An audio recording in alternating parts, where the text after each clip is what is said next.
Yn Antarctica y byddwch chi'n dod o hyd i bengwyn fel arfer, ond mae yna deulu ohonyn nhw wedi casglu yn Regaron yng nghartref Dafydd Wyn Morgan. Dafydd, sut ddechreuoch chi casglu pengwyniad? Wel, ddechreuais i gasglu'r pengwyniad pan gwrddes i Gymraeg. Oedd casgliad gyda Francis a ges i'r byg fel betai. O'n i'n hoffi siap yr aderyn. O'n i'n gweld yr aderyn yn rhywbeth diddorol. A bobman o'n i'n mynd ar ôl cwrdd â Nghymraeg a o'n i'n gweld pengwyn, byddwn ni'n prynu'r pengwyn a rhoi e fel anreg i Ngwraig, ond hefyd y casgliad o dda hi.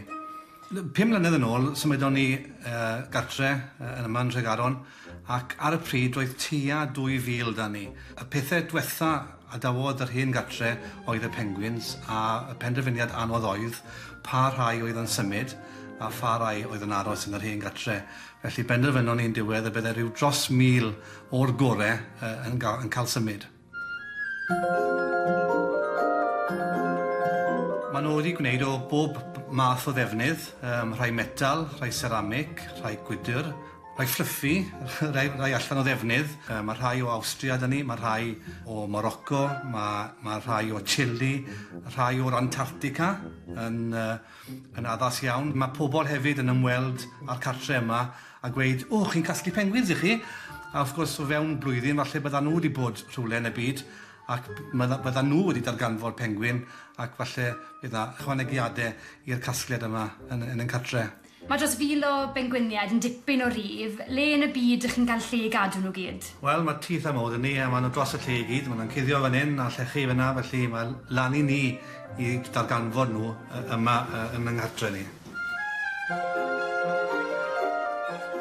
Wel, hyd yn oed yn y cyntedd yma, wrth o mewn i Wern Deg, chi'n cael blas pengwynaidd iawn. Mae yna pengwyns yn eich croesawu chi, ac mae hyd yn oed y pengwyn diwetha i gyrraedd ein cartre ni yma eich croesawu chi. Pengwyn ddaeth yr holl ffordd o wlad Rwsia.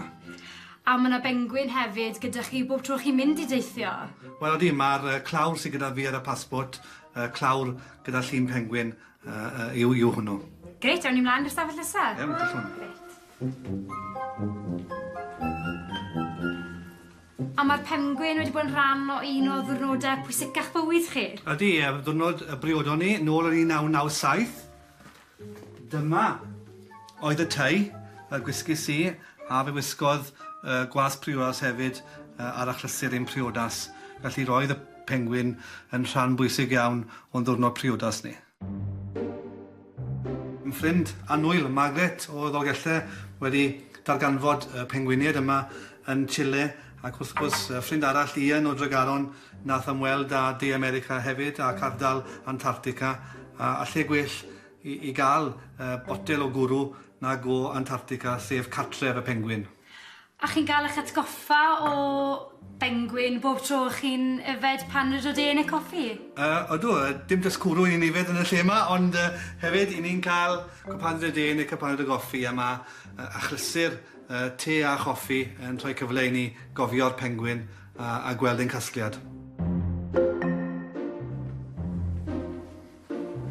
A ni wedi cyrraedd eich afbwynt y casgliad fan hyn? Dyma'r brif casgliad, wrth gwrs. I ni'n cadw fe mewn cabinet, lan star. Mae rhai mawr, mae rhai bach yma. Pob defnydd, wrth gwrs. Ac mae'n ddiddorol i edrych ar y meintiau mae pobl wedi gwneud pengwyns dros y blynyddoedd, achos mae yna rhai bach go iawn yma, sef yr un yma fan hyn ar ffurf dolier o Rwsia. A oes na'r agor licech chi chwynegu'r casgliad yma? Wel, mae'n Nadolig rhwng y gornel, felly bydd cyfle i ymweld â siopau Cymru, i weld beth sydd ar gael ar y silffoedd. Mi'n siŵr byddai'n prynu o leia un pengwyn Nadolig yma mwyn cael ei ychwanegu at y casgliad. Wel, diolch yn fawr iawn i chi am adael i fi fusnesau yn drwy'ch casgliad chi heddi. Croeso.